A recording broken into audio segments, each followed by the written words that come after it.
Raporo y'ubushakashatsi ku murimo n'ubushomeri mu Rwanda iheruka gushyirwa ahagaragara n'ikigo cy'igihugu cy'ibarurishamibare yerekana ko mu mezi 3 uhereye muri Gicurasi kugera muri Kanama umubare w'abakorera abandi wiyongereyeho 2.5% uva kuri 59.5% by'abari bafite akazi bose muri Gicurasi uyu mwaka ugera kuri 62% by'abari bafite akazi bose muri Kanama. Ku rundi ruhande ariko umubare w'abikorera wo waragabanutse kuko wavuye kuri 34.8% by'abafite akazi wariho muri Gicurasi uyu mwaka ugera kuri 33.7% by'abafite akazi bose muri Kanama. Kuba muri aya mezi umubare w'abikorera waragabanutse ahubwo abakorera abandi bakiyongera, hari bamwe mu bikorera bavuga ko bifitanye isano n'ingaruka z'icyorezo cya COVID-19 zatumye benshi mu baturage batakaza ubushobozi bwo guhaha, bikagira ingaruka no ku bikorwa by'abikorera, bituma bamwe bahura n'igihombo bafunga imiryango. Abaturage barakennye, nta mafaranga bafite.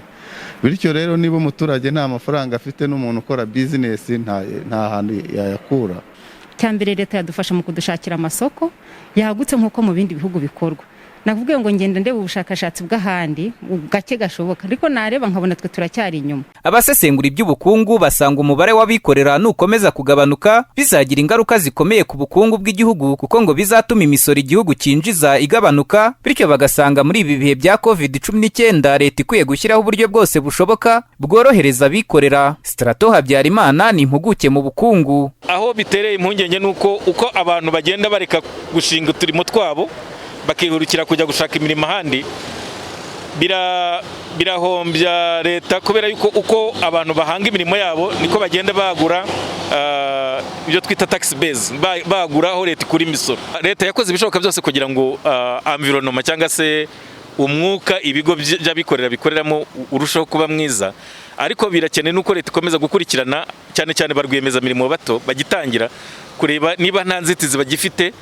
Abenshi genda nganira nabo bajya bambwira yuko bagifite ikibazo cyo kugira kubona amafaranga yo gutangiza, kubera ko banki zitaratangira kubizera.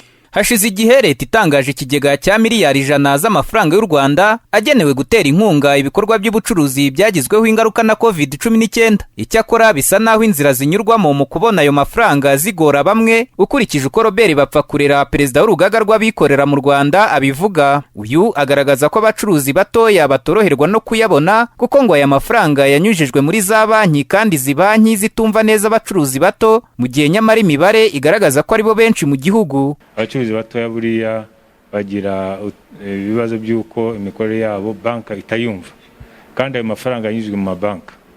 So iyo ugiye kuyasaba muri banki udafite ibyangombwa byose bituma bayaguha, ushobora kuva utayabonye.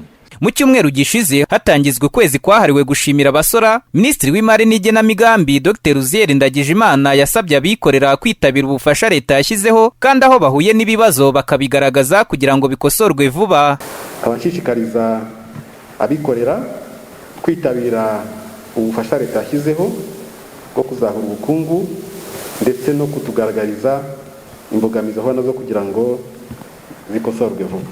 Igihombo giterwa na COVID-19 kigera mu bice byose by'imibereho ya muntu, kuko nko mu bukungu ishami rya Loni rishinzwe iterambere rigaragaza ko igihombo ku bihugu biri mu nzira y'amajyambere kizazamuka kikagera kuri miliyari 220 z'amadolari y'Amerika, ndetse ko mu bihugu bikennye 75 by'ababituye bazaba badafite ubushobozi bwo kubona isabune cyangwa amazi. Ikigega mpuzamahanga cy'imari FMI giherutse gutangaza ko muri uyu mwaka ubukungu bw'u Rwanda buzamanuka kuri 0.2% munsi ya 0. Ibi ngo bizaterwa n'ingaruka icyorezo cya coronavirus gikomeje kugira ku bikorwa bibyara inyungu mu gihugu no ku rwego mpuzamahanga. Leta y'u Rwanda igaragaza ko abikorera nibitabira ubufasha yashyizeho ngo bizatuma batanga akazi ku bantu benshi, ari nako ubukungu bw'igihugu bwongera kuzamuka. Daniel Hakizimana, Flash TV.